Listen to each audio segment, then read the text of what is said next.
My name is Benjamin Keynes. I work for the Directorate of Operations within the Central Intelligence Agency.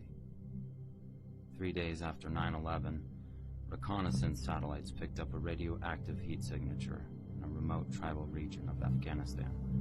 The agency feared that al-Qaeda may have finally gotten their hands on the nuclear weapon. However, I was told by a local source with a high degree of confidence that it may be something much more powerful.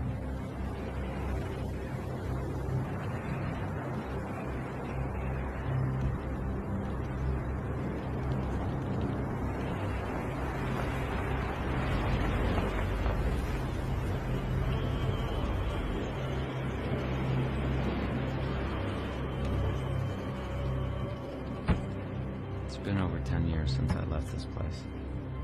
I forgot how brutal it can be.